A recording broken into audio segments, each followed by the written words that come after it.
asleep without talking about this. I think this is a teaching moment.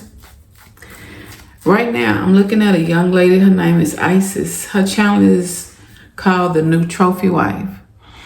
And she did a disturbing video about 2 days ago about her daughters. If you want to go look at the channel, look at the video, you can go to her channel. Her channel is The New Trophy Wife. The video is called I Married a Monster. To me, when I look at Isis, I look at a pretty young woman that is, and I'm not criticizing her, but she's very green. And I got that from looking at these two videos, because I looked at the first one, I Married a Monster. Then I looked at another one that she had, what I thought that was very interesting. A single mom spoiled housewife in less than a year. That was very interesting to me. And I just want to go with a couple of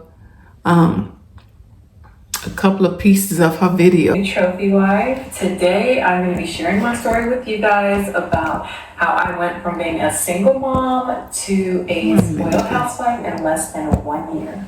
I want y'all to listen to her a little bit more than actually seeing the video. I'm going to be stopping. I'm kind of reacting to this video. And yeah, I'm in my bathroom. I'm very sleepy. I work at night.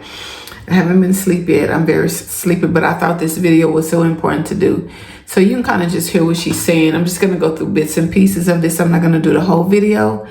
I just want y'all to see the red flags. I think she missed with her husband. And that's why my title is called what it's called. This is just education purposes. I'm not trying to criticize her. Okay, here we go. My first child when I was 17 years old. I intentionally got pregnant with my boyfriend at the time and basically turned into a child raising a child. A few years later, had my second child. So after having 2 children and being a single mom, I think that my self-esteem was definitely low. I didn't know. Okay, I want to touch on something she said. She said, and actually, I had my first child when I was 17 too, but she said, a child raising a child. But one thing that she said, self-esteem was a little low at the time. These are key things I'm pointing out to y'all. At the time, but if I think back about the kind of men that I was choosing, it definitely was a reflection of my lower self-esteem.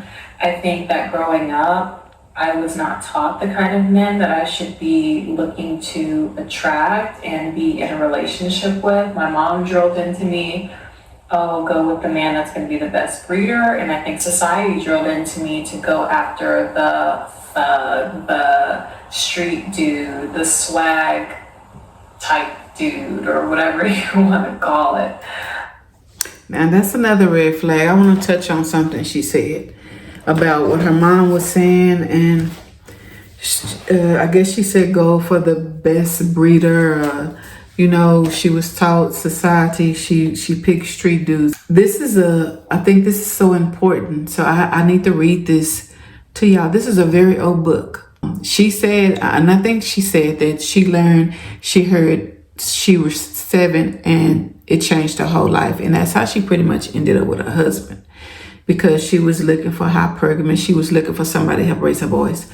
But I want to reach out this little bit from something she says. A dysfunctional family is one of which members play rigid roles in which communication is severely restricted to statements that fit those roles. Members are not free to express a full range of experiences, wants, needs, and feelings, but rather must limit themselves to playing that part which accommodates those played by other family members. Role operates in all families, but as circumstances change, the members must also change and adapt in order for the family to continue to remain healthy. This is actually discussing dysfunctional families. I'm not saying that her mom was dysfunctional, but I believe as mothers, we do sometimes tell our daughters the wrong thing, and it can get them caught up in bad situations. In dysfunctional families, major aspects of reality are denied and roles remain rigid. When no one can discuss what affects our every family member, individuals as well as the family as a whole, indeed, when such decisions is forbidden implicitly, the subject is changed, or explicitly, we don't talk about that. So that part is discussing how, say for instance, I also was touched when I was young. And I also explained to my mom what happened to me. She didn't believe me. I remember this like yesterday. So when I tried to discuss those type of feelings and talk to her about that, she would refuse to talk to me. But I'm pointing that out because of what it's saying about dysfunctional families and how we're not allowed to discuss certain things or talk to each other. We don't talk about it. That's what the book says. We don't talk about those things. We learn not to believe in our own perceptions or feelings. We learn not to believe in our own perceptions or feelings because our family denies our reality. We begin to deny it too. You hear what I said? So when your family make you feel like you cannot talk to them, your mother make you feel like you can't talk to her about certain situations, you as a woman, you begin to deny what's happening to you too. Like, did that really happen to me? It says how when your family members and you're in a dysfunctional family, they deny it. It makes you deny your own pain, own things that's happening to you. But I want to keep going because I don't want to make this too long. And this severely impairs the development of our basic tools for living life and for relating to people and situations. It is this basic impairment that operates in women. We become unable to discern when someone or something is not good for us. The situations and people that others would naturally avoid as dangerous, uncomfortable, or unwholesome do not repel us. That means we go towards danger. We automatically just do that because we wasn't taught in our, if you was like in a dysfunctional family, you was taught to shut your mouth and not say nothing, or it wasn't meant to talk about. So you start believing in your own head. Maybe that really didn't happen to me. Maybe that it didn't happen. So you in turn repel, you start going towards dangerous people to date, or dangerous people to know, a dangerous situation, because you just don't know, because we have no way of evaluating them realistic or self-protectively. We do not trust our own feelings or use them to guide us. That's what it says. It says that about women. And so let's get back to Isis. I want to show you something that she did that she kind of, maybe she dismissed it. Maybe she ignored it. I don't know. And I'm not here to criticize her. I'm just here to educate and point something out to y'all. Dating and attracting a husband. So after having my second child, I was working hard. I was making really good money. I think I was making about maybe $90K at the time, which for me as a 24-year-old woman was good. I thought I was doing good. I had my own plates. I owned my car. Now at the time, listen to how old she was. Only 24 years old at this time when she met her husband, and she already had 2 kids. Was very self-sufficient. Oh, I can do it by myself. I don't need a man. I wanted a family. I wanted more for myself. It felt so lonely, and it was sad. It was really sad.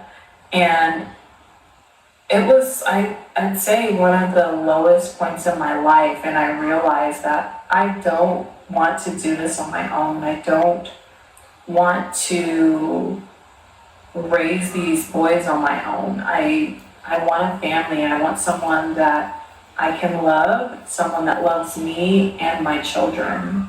And after that was when I decided that I was going to change the kind of men I was dating and what I was attracting.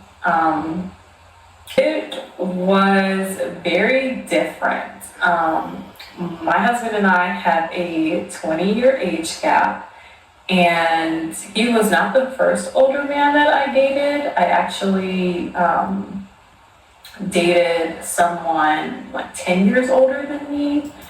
Let's talk about that. That's also one of the red flags that I had noticed in her. She was 24 at the time. She had 2 kids. She expressed that she didn't want to be alone, and that's normal. That's normal for somebody her age to want to be with somebody.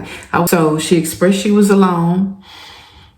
She had 2 kids. Oh, she said at the time she had low self-esteem. She's meeting somebody 20 years older than her, which is a red flag. A lot of people have told me that I'm very mature for my age, so someone 10 years older than me just wasn't a big enough age gap for me to vibe with. It just wasn't, yeah. And so when I met my husband, I knew right away almost, and people say that, but it was definitely true. I know it sounds cliche. Just from our first date, it just felt natural. I felt like I just had known this person already. It was so comfortable. So we went to a really nice seafood restaurant, and it was great. It was an amazing first date. And mind you, I think we both were kind of just dating different people at the time, and that's definitely something that I recommend if you're looking to, find a husband, is not just dating one person at a time. It's not good to put all your eggs in one basket, but we had a great first date, and I think he ended up asking me to be his girlfriend on the first date, and I said I would think about it. I know that the universe guru talks about how you shouldn't fall into the girlfriend trap, and it was kind of something that I just intuitively knew, like, I'm not just gonna agree to be your girlfriend just after meeting you, because I know that you just want me to be your girlfriend so that you can get in my pants. So I didn't agree, and we both were, we were talking, but then for some reason we kind of stopped talking for a little while, and we both were dating other people and doing our own thing, and then I had gotten into a serious relationship with somebody, and I ended up falling for the girlfriend trap, but that guy had really been invested. Now she's another red flag. She was, going on dates with her husband, but I guess they kind of was dating other people, and they kind of stopped talking for a little bit. But at the time, she met another man, and she ended up being his girlfriend, and they also ended up living together. Which and it talks about that in one of these books, how sometimes your self-esteem be low, and her self-esteem was low. She did express that, because to me, she moved too fast to move with another. She moved in with another man. Not her husband, not yet. A lot into me and doing a lot for me, so I kind of felt like I had to agree to be his girlfriend, because he asked me multiple times, and I finally agreed. So after me and him broke up, well, let me rewind. So me and him ended up breaking up because he just... Now, y'all, this is not the husband asking her to be his girlfriend. This is a whole different man. And then they ended up breaking up. Didn't really vibe with my oldest son, who was 5 at the time. I could tell that he was really just putting up with my kids. He didn't really embrace them. But what I had noticed was, when we are so vulnerable and green, sometimes we have a tendency of jumping from relationship to relationship. We do that, and we have a tendency of jumping quick. Okay, let's go back to what she's saying. It didn't feel like a family, the kind of family that I was wanting, so I ended up breaking up with him. And we were living together. I know, we were living together, and I just packed all my stuff and left. She was living with somebody that she didn't really even know. She was just lonely. And it was crazy, because the next day, my now husband, reached out to me and was like, "Hey, how are you doing?" This is the next day after she left the guy that she was living with. Her husband reached out to her the next day. Listen to this. And I told him, I just got out of a relationship, and I kind of told him a little bit about why. And he was telling me like, oh, those are my boys, and he had genuinely really connected with my kids, and he was not the kind of man that would just be nice to them to get to me. Like, it was very genuine, and that was one of the things that I really loved about him. That was something that stood out about him versus the other men that I had dated, was he really embraced the fact that I had children because he wanted children.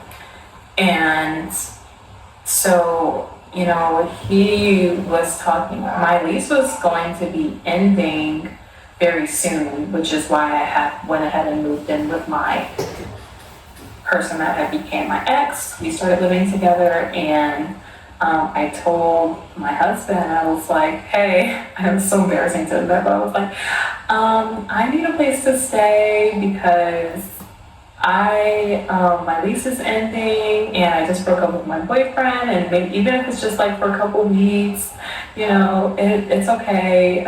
Just so I look for, somewhere else, because Another red flag that he had just broke up with the other boyfriend. She had just moved out the other boyfriend. Her lease was breaking, and she was already telling her new guy, which became her husband, that she was needing a place to stay. That's no good. That's also a red flag that she had, where that kind of made me feel like, and she just wanted to be with somebody, and that she really thought he was a good guy. I had planned on needing to find somewhere else.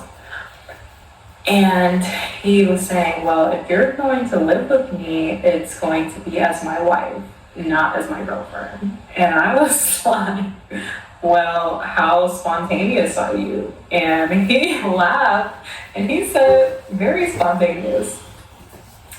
So then I was like, right. So we started entertaining the idea of getting married, like, immediately. And I, didn't want to get my hopes up, so I just said that, he's saying all these things, but I'm going to see what action that he takes.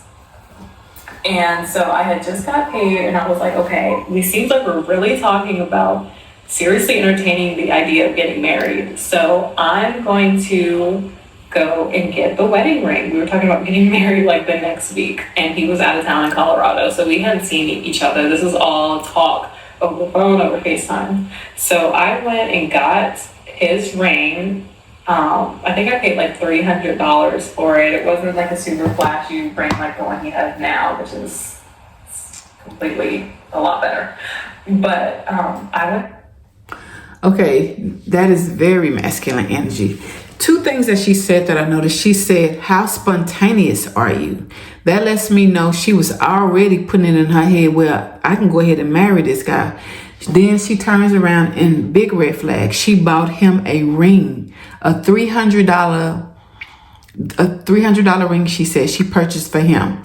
And that is very masculine energy. You never do that as a woman, especially you have to wait for the man to marry you. His ring, and the next time we talked on FaceTime, I was like, I did something. And he was like, what did you do? I was like, I got your wedding ring. So he was like, no, you didn't. Show me. So I showed him. I said, yeah, I actually did it. I don't know if you were really being serious, but we're talking about getting married. So I had a really bad habit of like spending money, and I was like, if I don't get the ring now, then I'm not gonna get it. So I went ahead and got it. And that put the fire under him to, I guess, really go and look for my ring. Well, let me rewind. So then after that, I think it was like the next day, somebody told me to go online and check my eHarmony profile.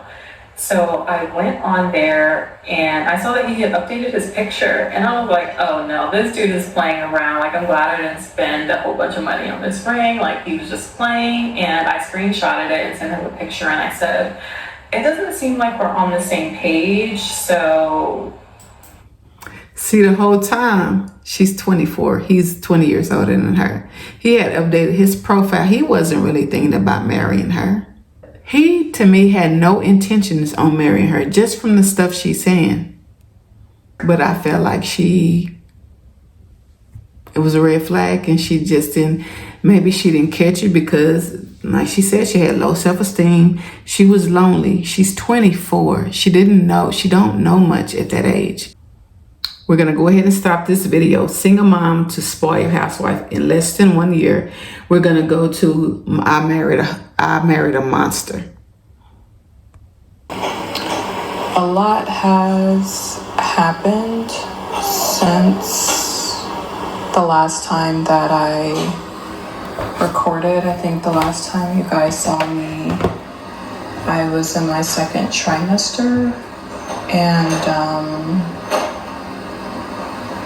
yeah, I think I did post an update in the community section when the baby was born. And I said that I would be back soon. And that was a few months ago now. I thought that when I came back on here that it would be to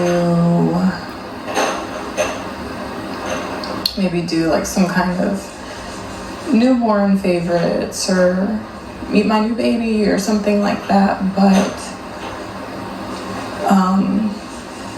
unfortunately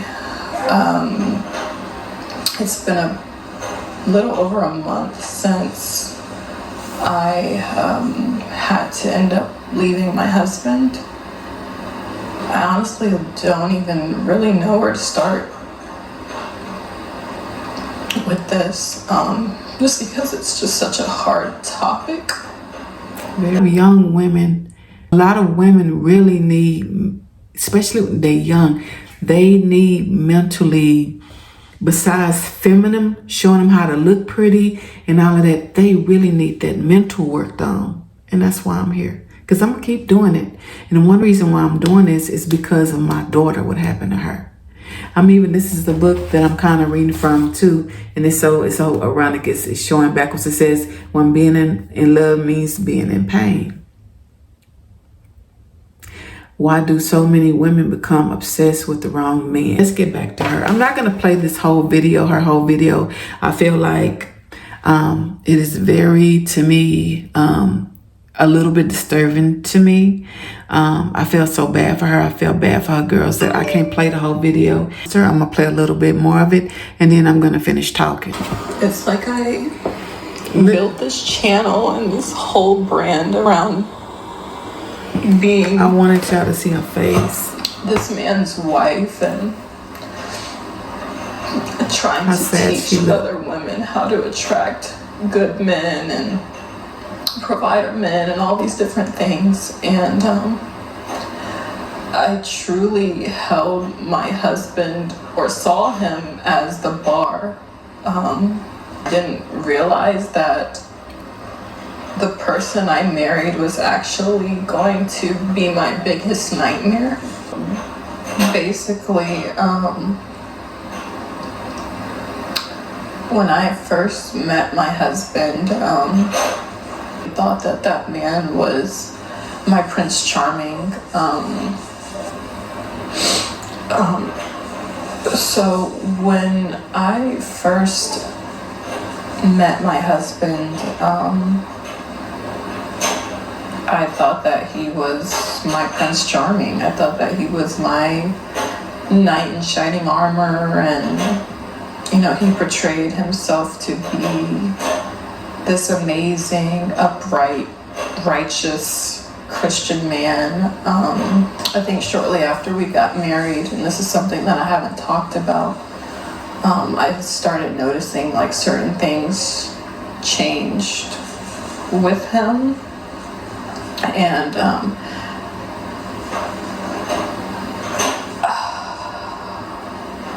I just started to see a few things that I didn't like, but I honestly thought that some of these were things that I could get past.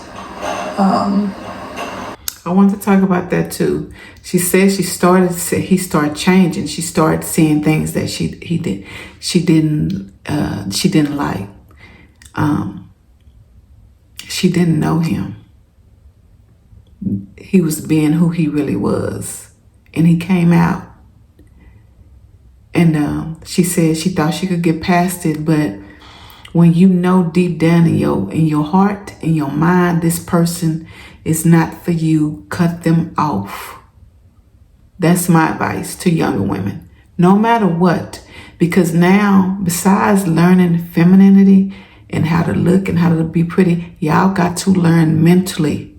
Y'all don't want this. Break the cycle. Because now she's going through a pain that will never go away. The same thing that I go through pain for my 25-year-old daughter that will never, ever go away. I think about her every day. I have 2 daughters. That's how I look at her. And I look at her like that so I don't forget her. So my channel, whether people like, oh, this woman is so obsessed with masculine and feminine energy, I am trying to help young women understand you cannot ignore red flags when they're right there in your face. You have to listen, pay attention how that person moves with you. That's what my channel is about. My channel is to teach you mentally. She didn't know him. She was just lonely. Her self-esteem was low. She was 24. He was 20 years older than her. I'm gonna really stop at this video. Y'all, I don't want to go no long video with this. I just wish her well. I hope everything works out for her for the best. Until next time, this video is just for educational purposes only, not meant to bash or say negative things about her. It's just educational purposes only.